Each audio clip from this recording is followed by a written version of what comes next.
Story நேரம் Tamil வியூவர்ஸ்க்கு hi.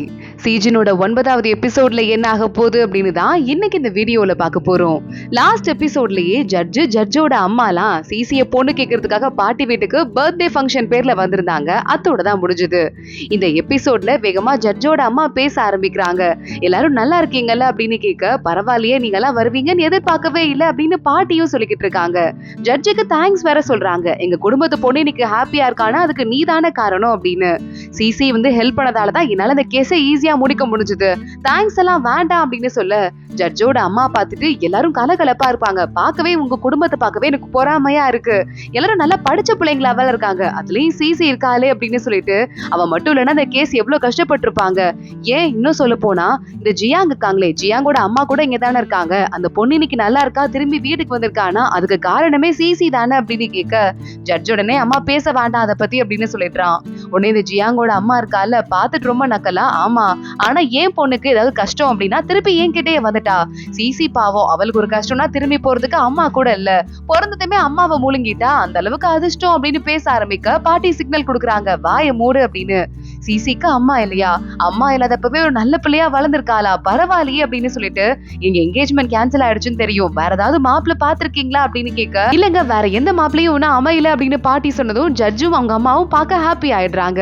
இங்க இன்னொரு பக்கம் 2 வேலைக்கார பொண்ணுங்க அடிச்சிட்டு இருக்காங்க. அதுல ஒரு வேலைக்கார பொண்ணு பேய் இருக்கால, அவளோட வேலைக்கார பொண்ணா அவ சொல்லிக்கிட்டு இருக்கா, ஜியாங்குக்கு நான் எதுக்கு சாப்பாடு கொண்டு போகணும், அவங்க இவ்வளவு கஷ்டம் இருக்குன்னு தெரிஞ்சு கூட அந்த வீட்டுக்கு எங்க பேய் மேடத்தை சிசி மேடத்தெல்லாம் சாப்பிட கூப்பிட்டாங்க, நான் மதிக்க மாட்டேன் அப்படின்னு சொல்லிக்கிட்டு இருக்க, அங்க ஜியாங்கோட அம்மா வந்து ஓங்கி ஒரு அறை விட்டுடுறா. அவ என்னதான் இப்ப என் நிலைமையில இருந்தாலும் அவ என்னோட பொண்ணு, இந்த வீட்டோட பொண்ணு, யாராவது அவகிட்ட ஓவரா பேசுனீங்க தண்டனை தான், இந்த பொண்ணை கூட்டு போய் தனி ரூம்ல அடைச்சு வைங்க, கொஞ்ச நாளைக்கு இவளுக்கு சாப்பாடே போடாதீங்க வேலைக்கார பொண்ணு அனுப்பிடுறாங்க. நம்ம பேய் இவங்களோட சொந்த பொண்ணு இல்லையா, ஏற்கனவே துணை மனைவிக்கு பிறந்த பொண்ணை இந்த லேடி தத்தெடுத்து வளர்த்துட்டு இருக்கா ஜியாங்குக்கு அப்புறமா. இங்க இன்னொரு பக்கம் பாட்டி உட்காந்துட்டு, பரவாயில்லையே இந்த குடும்பம் ரொம்ப பெரிய குடும்பமா இல்லாம இருக்கலாம் ஜட்ஜோட குடும்பம், ஆனா ராஜாவே ஜட்ஜை இந்த இடத்துல பொசிஷனுக்கு வேலைக்கு வச்சிருக்காரு. அது மட்டும் இல்லாம அந்த ஜட்ஜுக்கு ரொம்ப ஸ்ட்ரிக்டான நேர்மையான ஆள், நல்ல பேரும் இருக்கு. சோ எதிர்காலம் அவனுக்கு பிரமாதமா தான் இருக்கு. நம்ம வீட்டு பொண்ணு சிசியை கல்யாணம் பண்ணி கொடுக்கறதுக்கு ஏத்த வீடுதான் அது. அந்த லேடி வேற சிசி மேல எவ்வளவு பாசமா பேசினாங்க பாத்தியா அப்படின்னு கேட்டுட்டு இருக்கும் போதே சிசி உள்ள வரா. பாட்டி கூப்பிட்டீங்களா அப்படின்னு. என் பர்த்டேக்காக ஜட்ஜும் அவங்க அம்மாவும் வீட்டுக்கு வந்திருக்காங்க, அவங்க அம்மாவை நல்லபடியா பாத்துக்க வேண்டிய பொறுப்பை உன்கிட்ட கொடுக்குறேன். இந்த மாதிரி சிம்பிளா போகாத இந்த ஹேர் பின் பாரு, வீட்டுக்கு நான் முதல் முறையா வரும்போது இந்த ஹேர் பின் தான் போட்டு வந்தேன், இதை போட்டுக்கோ அப்படின்னு சொல்ல சிசிக்கு புரியுது கோத்துப்பட ட்ரை பண்றாங்கன்னு. ஆனா பாட்டி கிட்ட எதுவும் பேச முடியாம அங்க இருந்து கிளம்பி போயிடுறா. இங்க நேரா அந்த ஜியாங்கோட அம்மா ஜியாங்கோட ரூம்க்கு வந்துட்டு இருக்க, ஜியாங் அங்க குடிச்சிட்டு சுத்திக்கிட்டு இருக்கா. அம்மா இங்க பாருங்களேன், எனக்கு டிவோர்ஸ் லெட்டர் வந்திருக்கு, இது உண்மையாவே டிவோர்ஸ் லெட்டர் தானா, எனக்கும் அந்த பேய்க்கும் நடுவுல இனிமே எந்த சம்மந்தமும் இல்லையா, ராட்சசன் கிட்ட இருந்து தப்பிச்சுட்டேனா அப்படின்னு கேட்டுட்டு இருக்க. இந்த லெட்டரை பார்த்து எத்தனை தடவை சந்தோஷப்பட்டுட்டே இருப்ப, எத்தனை நாளைக்கு குடிச்சிட்டே இருப்ப, போதும் வாழ்க்கையிலே நிம்மதின்னு ஒண்ணு வேணும், அதனால அமைதியா இருன்னு சொல்ல, எனக்குன்னு வாழ்க்கையா ஏதாவது இருக்கா என்ன அப்படின்னு ஜியாங் கேட்டுட்டு இருக்கா. டிவோர்ஸ் தானே ஆயிருக்கு, எத்தனையோ பேர் டிவோர்ஸ் ஆனதுக்கு அப்புறமா திருப்பி ஒரு நல்ல வாழ்க்கை அமைஞ்சிருக்கு. என் மகாராணிக்கு இருக்கிற ஒரு துணை மனைவியே வேற ஒருத்தவங்க கூட டிவோர்ஸ் ஆயிட்டு அப்புறம் ராஜாவை கல்யாணம் பண்ணவங்க தான். அப்படி அவ்வளவு பேர் அவ்வளவு ஹாப்பியா இருக்கும் போது உனக்கு ஒரு நல்ல வாழ்க்கை கிடைக்காதா, நீ ரொம்ப நல்லா இருக்க போற, சூப்பரா இருக்க போறன்னு சொல்ல, அம்மா எனக்கு அந்த மாதிரி எல்லாம் நடக்குமா, நிஜமாவே சொல்றீங்களா அப்படின்னு ஜியாங் கேட்டுட்டு இருக்கா. அவங்க அம்மா அவளை கூட்டு போய் உட்கார வச்சு, இங்க பாரு ஜியாங் நான் சொல்றதை கேளு, அதுவும் இல்லாம இந்த சிசி ரொம்ப நல்ல பண்ணி நினைச்சிட்டு இருக்க, அவ ஒன்னும் நல்லவளே கிடையாது, பேய் இருக்காளே முட்டாள்னு மூஞ்சிலேயே எழுதி இருக்கும், அந்த மாதிரி ஆளுங்களை நம்பிடலாம், ஆனா சிசி மாதிரி ஆளுங்களை நம்ப கூடாதுன்னு சொல்ல, அம்மா எனக்கு ஹெல்ப் பண்ணிருக்காலம்மா அப்படின்னு ஜியாங் சொல்லிக்கிட்டு இருக்கா. அது ஒரு ஹெல்ப்பே கிடையாது அப்படின்னு சொல்லிட்டு ஜியாங்கோட அம்மா திட்ட ஆரம்பிக்கிறா. இங்க இன்னொரு பக்கம் இந்த பேயோட உண்மையான அம்மா, அதாவது துணை மனைவி வந்துடுறாங்க.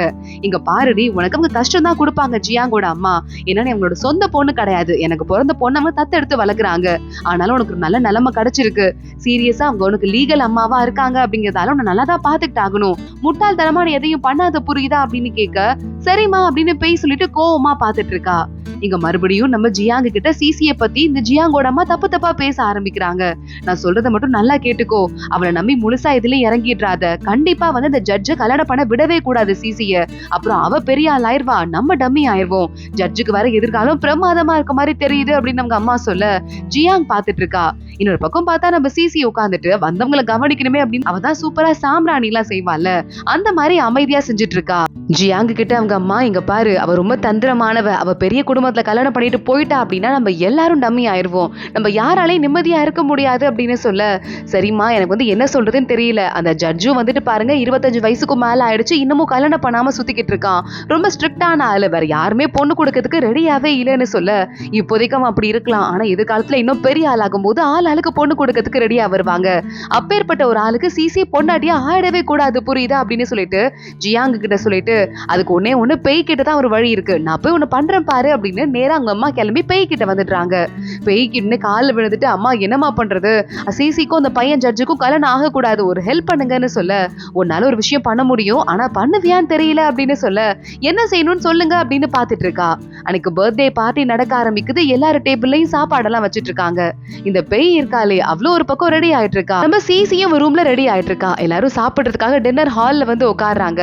ஜட்ஜு நேரா நம்ம சிசியை பாத்துட்டான், நல்லா இருக்கியாமா அப்படின்னு கேட்டுட்டு இருக்கான். கரெக்டா அப்போ ஜட்ஜோட அம்மாவும் பார்த்து பேச ஆரம்பிக்க பேய் காதுல வாங்கிடுறா, உங்க 2 பேருக்கும் முன்னாடியே தெரியுமா அப்படின்னு. அந்த நேரம் பார்த்து நம்ம ஜின்னு சிசியோட அண்ணா எல்லாரும் வந்துடுறாங்க.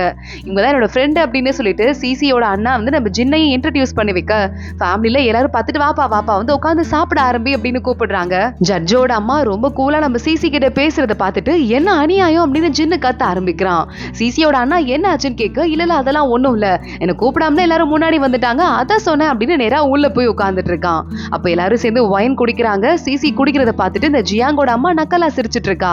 அடுத்து நேரா சிசி சூப்பரா சாம்பிராணி போடுவால, இந்த இடத்துல உங்களுக்கு சூப்பர் ஸ்பெஷலா ஒரு சாம்பிராணி ரெடி பண்ணா வாசம் எப்படி இருக்குன்னு பாக்கலாம்ல அப்படின்னு கேட்க ஆரம்பிக்க பாட்டி ஓகே சொல்றாங்க. உடனே சிசியும் ரெடி பண்ண ஆரம்பிக்கிறா. இப்படி அவ ரெடி பண்ணிக்கிட்டே இருக்கும் போது தலை சுத்துற மாதிரி இருக்கு, மயக்கமா வர மாதிரி இருக்கு, பேய் ரொம்ப நக்கலா பாத்துட்டு இருக்கா. நம்ம சிசி ஒரு ஒயின் குடிச்சால, இப்ப எல்லாருமா சேர்ந்து அவ குடிச்ச கிளாஸ்ல அந்த வாய் பகுதியில எல்லாம் இவ விஷத்தை தடவி இருக்கா. அதே மாதிரி இவ சாப்பிட்ட சாப்ஸ்டிக்லையும் தடவி இருக்கா. இந்த மாதிரி ஒரு விஷத்தை தடவுனாங்கன்னா மத்தவங்க முன்னாடி ரொம்ப எம்பாரசிங்கான விஷயங்கள்லாம் பண்ணுவாங்களாம், ஆம்பளை மேல போய் பாய்வாங்களாம், அந்த மாதிரி ஒரு கேவலமான விஷத்தை தடவி இருக்கா. இதை பார்த்துட்டு இருக்கும் போதே நம்ம ஜின்னு பாக்குறான், சிசிக்கு என்ன நடக்குது, ஒரு மாதிரி மயங்கி விழுற மாதிரி போயிட்டு இருக்காளே அப்படின்னு. சிசியோட சாம்பிராணிய பாட்டி கிட்ட கொண்டு போய் காட்ட பிரமாதமா இருக்குன்னு சொல்றாங்க. அடுத்து ஒவ்வொருத்தங்களுக்கா போயிட்டே இருக்கு. சிசி திறமசாலி தான் அப்படின்னு ஆளுக்கு பேசிட்டு இருக்க, சிசி மயங்கி விழுற மாதிரி போயிட்டு இருக்கா. எல்லாரோட கான்சென்ட்ரேஷனும் திரும்பி இருக்கும் போது நம்ம ஜின் அங்க வந்துடுறான். சிசிய அப்படியே கையில கூட்டிக்கிட்டு அங்க இருந்து வெளியே ஓடி போயிடுறான். அப்பன்னு பார்த்து பட்டாசு வெடிக்க ஆரம்பிச்சிருது. எல்லாரும் பட்டாசை பார்த்துட்டு இருக்கிறதுக்குள்ள ஜென்னும் சிசியும் காணாம போயிடுறாங்க. பாட்டி மறுபடியும் உட்காரும் போது பேய் ஏஞ்சிடுறா. ஆமா சிசி எங்க போனான்னு தெரியல, ஜென்னும் காணாம போயிட்டாரு, 2 பேரும் சேர்ந்து எங்கேயாவது போயிருப்பாங்களோ அப்படின்னு அவங்கள பத்தி தப்பான பேச்சுவார்த்தையை விட ஜட்ஜ் ஒரு மாதிரி ஷாக் ஆயிட்டு பாத்துட்டு இருக்கான். எல்லாரும் ஆளுக்கு ஒரு பக்கம் போயிட்டு தேட போயிட்டு இருக்காங்க. கரெக்டா அந்த ஜியாங்கோட அம்மா தேட ஆரம்பிக்கிறா. அப்பன்னு பார்த்து ஜின்னை கூட்டிட்டு போயிட்டு நம்ம சிசியும் ஜின்னும் ஒரு பள்ளத்துல ஒளிஞ்சிட்டு இருக்காங்க.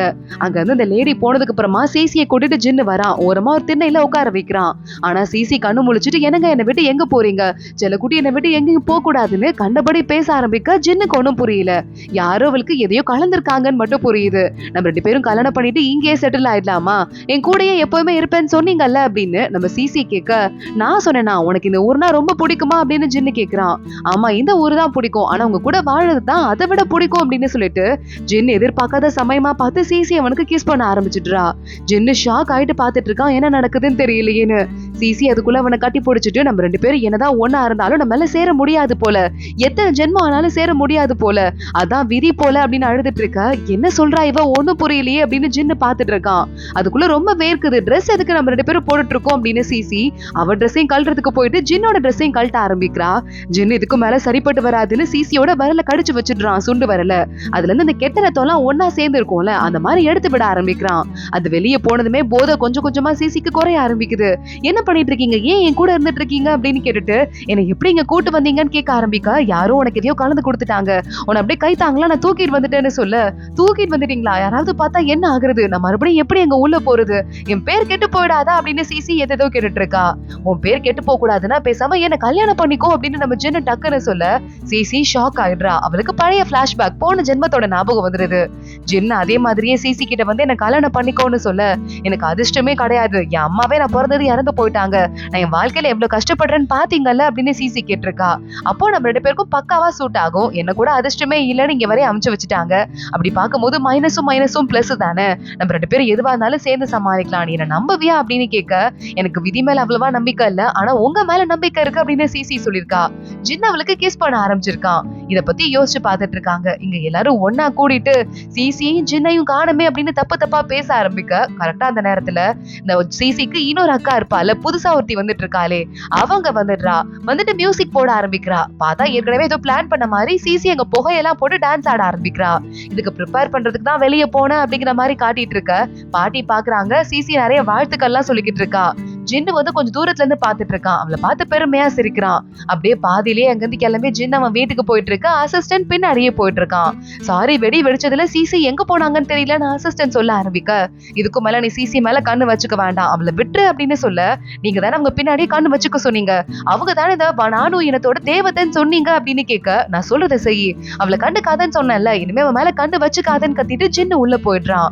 ஒரு மாதிரி அவனுக்கும் ஒரு மாதிரி ஸ்ட்ரெஸ்ஸிங்கா தான் இருக்கு. இன்னொரு பக்கம் சிசியும் தனியா உட்காந்துட்டு ஸ்ட்ரெஸ் ஆயிட்டு இருக்கா. மாறி ஒருத்தங்களை பத்தி ஒருத்தங்க யோசிச்சுட்டு இருக்காங்க. இங்க அடுத்த நாள் யாரோ திருட்டுத்தனமா நம்ம சிசியோட ரூம்குள்ள வராங்க. பெட்ல படுத்துட்டு இருக்காங்களா அப்படின்னு பாக்குறாங்க. பார்த்தா பேய் தான் வந்திருக்கா. சிசி எங்க உள்ள வந்துட்டு, என்னாச்சு பேய், நீ வச்ச விஷம் எனக்கு என்னாச்சு, எப்படி ரியாக்ட் கொடுத்திருக்குன்னு பாக்க வந்திருக்கியா அப்படின்னு கேட்க, நீ என்ன சொல்லணும்னு எனக்கு தெரியல அப்படின்னு பேய் நடிக்க ஆரம்பிக்கிறா. சிசி கழுத்துல கத்தி மாதிரி கொண்டு போயிட்டு, எவ்வளவு தைரியம் தான் எனக்கே விஷம் வச்சிருப்பேன்னு கேட்க, இங்க பாரு, அந்த ஜியாங் இருக்கால, உன்ன அந்த பையனுக்கு பழி கொடுக்கறதுக்காக தான் நம்ம வீட்டுக்கு கூப்பிட்டா, அவளை ஒண்ணும் பண்ணல, என்ன மட்டும் எதுக்காக நீ இப்படி வந்து கொல்றதுக்கு பாக்குற அப்படின்னு சொல்ல, உன்ன மாதிரி ஒரு கேவலமான பிறவி இருக்கவே முடியாது, பாவம் அவங்க வேற வழியே இல்லாம தான் நம்மள கூப்பிட்டாங்க, ஆனா நீ என்ன பண்ணிட்டு இருக்க, அடுத்தவங்க பேச்சை கேட்டு ஒருத்தவங்களுக்கு விஷம் வச்சிட்டு இருக்க, உனக்கு மண்டையில மூலங்கிறது ஒண்ணு கிடையாது, அதே மாதிரி ஒருத்தவங்க ஒண்ணு சொன்னா அது நல்லதா கெட்டதான்னு யோசிக்கிறதுக்கான சுய அறிவும் கூட கிடையாது, எதுவுமே இல்லாம நல்லவங்களா இருந்தாலாவது பரவாயில்ல, அந்த நல்ல எண்ணமும் உனக்கு இல்ல, கேவலமா இருக்க, இதுக்கும் மேல என்கிட்ட டார்ச்சர் பண்ணாம இங்க இருந்து வெளியே போன்னு சொல்ல, நான் இதை பண்ணல, சித்தி இருக்காங்கல்ல, அதான் என் தத்த அம்மா, அவங்கதான் அந்த வேலையை பார்த்தாங்க அப்படின்னு சிசி கிட்ட எல்லா உண்மையும் பேய் சொல்லிடுறா. இங்க அடுத்த நாள் காலையில நம்ம சிசிய பாட்டி கூப்பிட உள்ள எல்லாரும் ஒன்னா இருக்காங்க. அப்பன்னு பார்த்து பாட்டி, இங்க பாரு, நேத்ததும் நீ சமாளிச்சுட்ட, நானும் கண்டுக்காத மாதிரி விட்டுட்டேன், இப்ப உண்மையை சொல்லு, எங்க போன அப்படின்னு கேட்க ஆரம்பிக்க, பாட்டி எனக்கு வந்து யாரோ விஷம் வச்சுட்டாங்கன்னு நினைக்கிறேன், வயிறு கலக்கிடுச்சு, அதனால பாத்ரூம் போயிட்டேன் பாட்டி அப்படின்னு சிசி சொல்றா. நான் இருக்கிற வீட்டுல எனக்கு தெரியாம யாரும் எதுவும் செய்ய முடியாது, விஷம் எல்லாம் வைக்கவே முடியாது, நான் தானே இந்த வீட்டையே பாத்துக்கிறேன் அப்படின்னு ஜியாங்கோட அம்மா சொல்ல, எனக்கு என்னங்க தெரியும், ஒருவேளை நீங்க தான் எனக்கு வச்சீங்களோ இல்லையோ அப்படின்னு சிசி சொல்லிக்கிட்டு இருக்கா. அவங்க அம்மா கடுப்பாயிட்டு கத்த ஆரம்பிக்கிறாங்க. என்னடி சொன்ன, என் மேலேயே பழிய போடுறியா அப்படின்னு கேட்டுட்டு, கரெக்டா அப்பன்னு பார்த்தா அவங்களுக்கு ஏதோ மயக்கம் வர மாதிரி இருக்கு. டக்குன்னு கீழே குனியிறாங்க. சிசி யோசிச்சு பாக்குறா. அதே பாய்சனை கையோட கொண்டு வந்து இவங்க ட்ரிங்க்லயும் கொஞ்சம் போட்டிருக்கா. அவங்க குடிச்சிட்டு அவங்களும் ஒரு மாதிரி இவங்க ஹஸ்பண்ட் கிட்ட போயிட்டு, இங்க பாருங்க, எதுக்கு ட்ரெஸ் எல்லாம் போட்டுட்டு இருக்கீங்க, ரொம்ப கசகசன்னு இருக்கு, தூக்கி போடுங்க, வாங்க நம்ம 2 பேரும் நம்ம ரூம்குள்ள போலாம், ஃபன் பண்ணலாம் அப்படின்னு கூப்பிட, அங்க இந்த லேடியே தூக்கிட்டு போயிடுறாங்க. சிசியோட பாட்டி பாக்குறாங்க. எனது இவள இந்த வீட்டை பாத்துக்கிற பொறுப்புல விட முடியுமா, விட முடியாது அப்படின்னு சொல்ல, சிசி பாக்குறா, இப்படி ஒரு தப்பு இப்படி நடக்கவே கூடாது, அதனால ஜியாங் அக்கா இருக்காங்கல்ல, அவங்க கிட்ட இந்த வீடை பாத்துக்கிற பொறுப்பை கொடுத்துருங்க அப்படின்னு சொல்ல, ஜியாங் அமைதியா பாத்துட்டு இருக்கா. பாட்டி பாக்குறாங்க, குடிச்சிட்டு நிதானமே இல்லாம இருக்கா சமீபமா, அவகிட்ட கொடுக்கறதா அப்படின்னு. சிசியோட புது அக்கா இருக்காளே, அவ பாத்துட்டு இருக்கா. இவ என்னதான் இருந்தாலும் துணை மனைவியோட பொண்ணு, அவளுக்கு இந்த பொறுப்பு போக கூடாது அப்படின்னு சொல்லிட்டு, எனக்கு தெரிஞ்சு சிசி கிட்ட இந்த பொறுப்பை கொடுத்துருங்க பாட்டி அப்படின்னு சொல்லிட்டு அந்த பொண்ணு சொல்லிக்கிட்டு இருக்கா. பாட்டி உடனே ஆளுக்கு சண்டை போடாதீங்க, அமைதியா இருங்க, நான் முடிவு பண்ணிட்டேன் அப்படின்னு சொல்லிக்கிட்டு இருக்காங்க. அதோட தான் இந்த எபிசோட் முடியுது. யார்கிட்ட பொறுப்பை கொடுக்க போறாங்க, என்ன ஆக போது தொடர்ந்து பார்க்கலாம். இந்த வீடியோவை லைக் பண்ணிக்கோங்க, மறக்காம நம்ம சேனலுக்கு சப்ஸ்கிரைப் பண்ணிட்டு பெல் ஐக்கானையும் கிளிக் பண்ணிக்கோங்க. அடுத்த வீடியோல பார்க்கலாம். அது வரைய பாய்.